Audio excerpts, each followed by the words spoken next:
flexing that ankle. Oh, Lee, this late in the game, you do not want to see. And here's what's especially concerning: this isn't just about a single injury, it's about compensation. When an athlete plays hurt, the body naturally adjusts. You favor one leg, your mechanics shift, and that throws everything off balance. That's a dangerous game, especially for women athletes, who are already at higher risk for knee injuries due to anatomical and biomechanical differences. What starts as one issue can quickly lead to a chain reaction of new ones if it's not carefully managed. Flexing that ankle. Oh, Lee, this late in the game, you do not want to see. This goes far beyond a single play. It's the result of a season-long build-up, from questionable officiating to aggressive opponents and puzzling decisions by the Indiana Fever. Caitlin Clark simply isn't getting the protection she deserves. Not physically, not strategically, not from the very people who should understand her impact on the game. Now, concern is growing, not just for Caitlin's immediate health, but for her future in the sport. And with that, the future of the WNBA itself. We've already seen the ripple effects when she's sidelined. TV ratings dip, ticket sales drop, and the buzz around the league fades fast. After her last absence, the league got a taste of reality now. They might be served another, even bigger slice of that humble pie.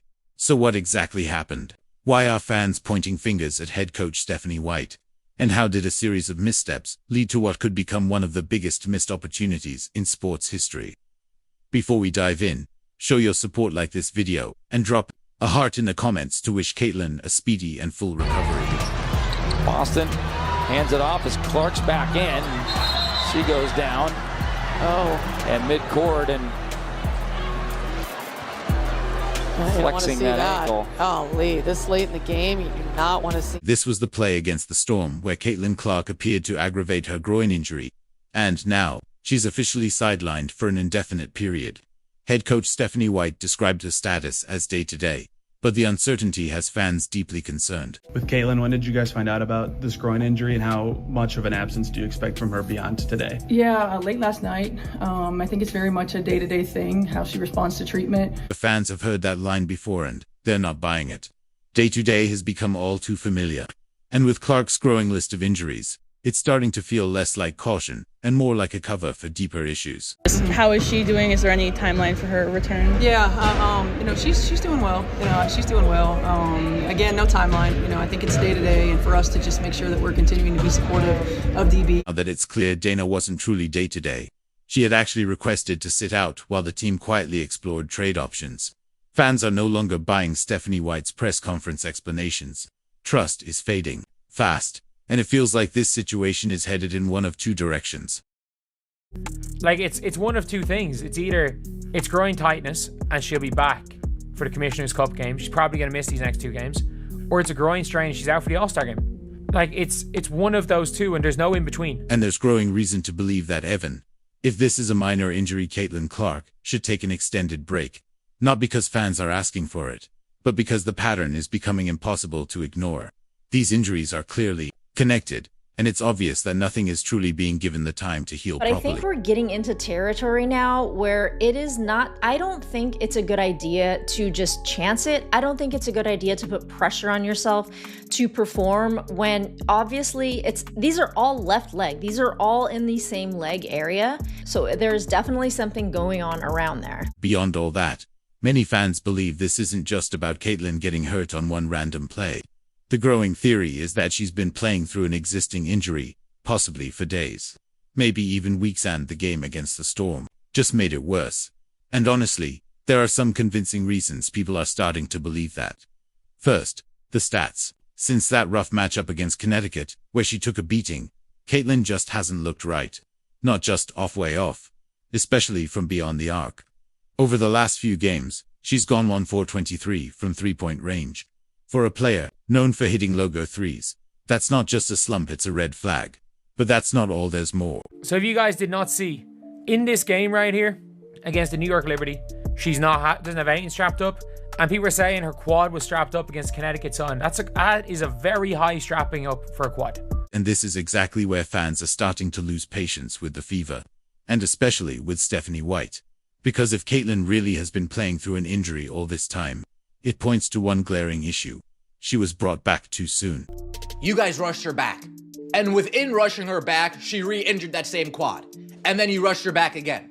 And then within rushing her back, she was forced to put pressure and put stress on different areas surrounding that quad. That leads us to our most recent groin injury. It's a well-known truth in sports: when one part of your body isn't at 100%, you start compensating. That means shifting pressure to other muscles and joints, which often leads to even more injuries. So when fans saw Caitlin with that heavy wrap on her leg after returning, the question practically asked itself, should she have come back that soon at all? And speaking of that, let's rewind to the Storm game B, because this is the moment that has fans absolutely furious with Stephanie White. This one's on the coach. This one seems to be on the coach. And Caitlin was put back into the game with just seconds left on the clock while the Fever were already up by 8. And fans are asking, why? Sure, maybe Caitlin wanted to go back in. Maybe she was hoping to shake off her slump. But with just 16 seconds remaining and the win essentially secured, it's the coach's responsibility to protect the player, especially a player like Caitlin Clark. Caitlin Clark clearly not looking like herself. The Indiana Fever has the game put away, yet we still put her back in the game at 45 seconds left. Caitlin Clark dealing with an injury, not looking like herself.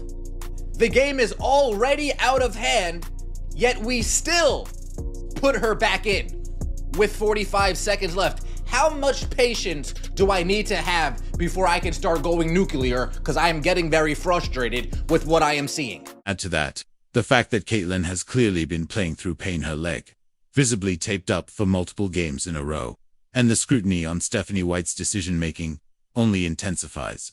At some point, it stops being about toughness and starts being about smart risk management. And right now, a whole lot of fans believe the Fever and their coach completely failed that test.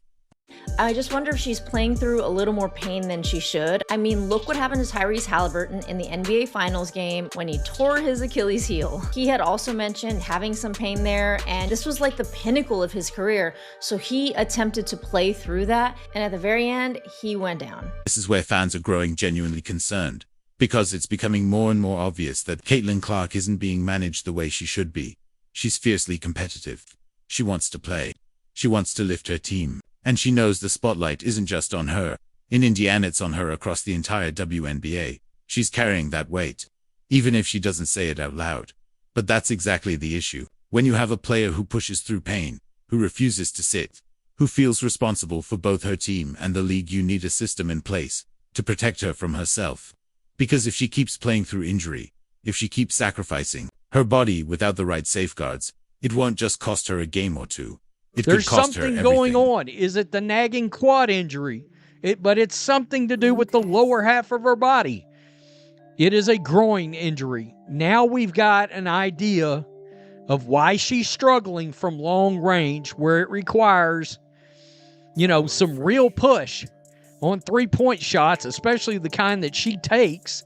And there's nothing worse than a groin injury. It will nag the shit out of you. Trust me, I've had several. And that's what makes all of this even more alarming, because just a year ago, the thought of Caitlin Clark missing significant time felt unthinkable. At Iowa, she never sat out. She played through everything, and that toughness became part of her legend. But now, she's already missed nearly half the WNBA season. And it all seems tied to a lingering issue with the same leg. It's visibly affecting her performance. And if it's not handled the right way, it's the kind of injury that could stick with her not just for the rest of the season, but far beyond it. But the thing that you have to be careful of is if, say, you try to rush her back from this injury as well, then you're getting into this territory where a very serious injury can happen. And with women as well, we are more prone to knee injuries even than the men because of the angle that our hips go to our knees. So the last thing you want is her compensating or her groin not firing properly, and she goes to cut to the side and then all of a sudden something blows in her knee. That is what the Indiana Fever, that is what Caitlin need to avoid the best that they possibly can. So if it means that Caitlin is out for 3 weeks, if it means that she is out all the way through All-Star, then so be it. She has such a long career.